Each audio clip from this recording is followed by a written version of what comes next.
We are going to go over deleting files and directories. In my present working directory, the student's home directory, we have a few files and directories in here. And within the sports directory, we have two other directories. And we can see that our test directory is empty. Let's start with removing files. The command to remove a file is rm and the file name. File 1 no longer exists. The command to remove an empty directory is rmdir and the directory name. The command to remove a directory with content in it is rm minus rf and the directory name.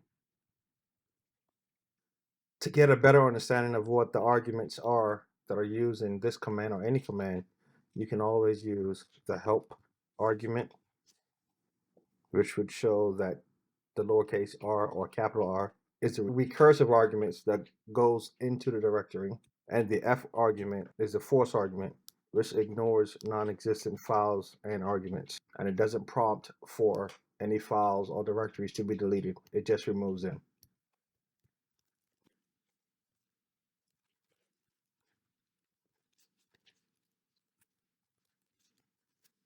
So I created another test directory and created several files within that directory.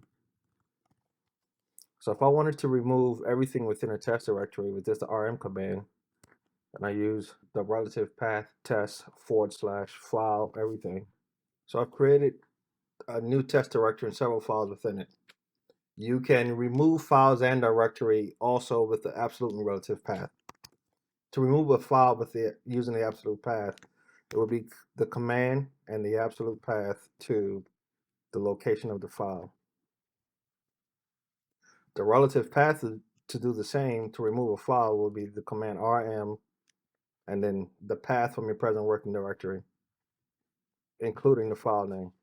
One feature you can use to remove multiple items is the wildcard. The wildcard can represent any and all files or directories in a location. Within our test directory, we have several files. If you would like to remove all of these files, we can use the wildcard with the rm command and the relative path to the test directory and wildcard. That will remove all of the files within the test directory. Within our sports directory, we have two other directories.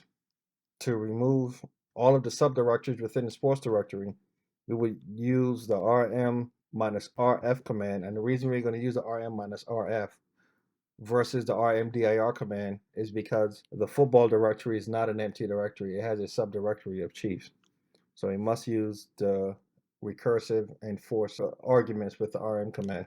And then we would use the relative path to get to sports, use a wildcard, and that will remove everything within the sports directory. As mentioned before, the wildcard can mean any or all. Let's create a couple of files. Instead of using numbers, we're going to use letters. And in this case, we're going to use the wildcard feature to describe any. If we take a look in our present working directory, we have file 1, 2, file A, B, C, and etc. Let's add one more file.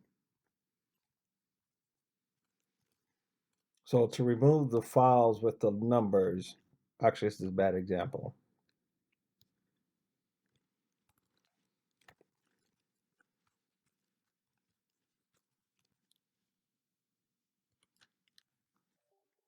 To better explain this, we're going to have files that end in .txt and .pdf.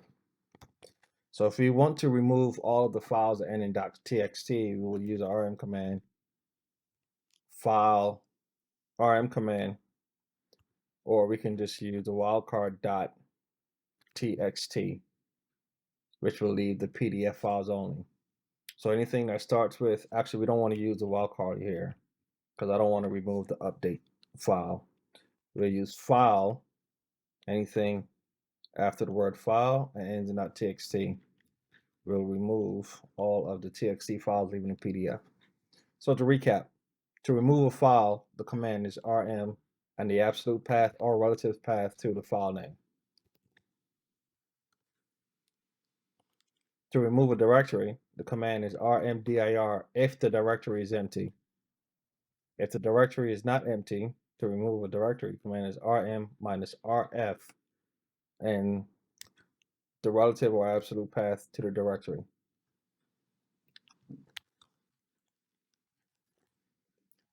You can use a wildcard to remove files and all directories, and the wildcard represents any and or all. And based on where you use this wildcard would determine the parameters of the file to be removed. So if you want to remove all files that end in PDF, you use rm command file wildcard dot PDF, and everything that has anything after the word file ends in .pdf will be deleted. Thank you for watching, and I'll see you in the next video.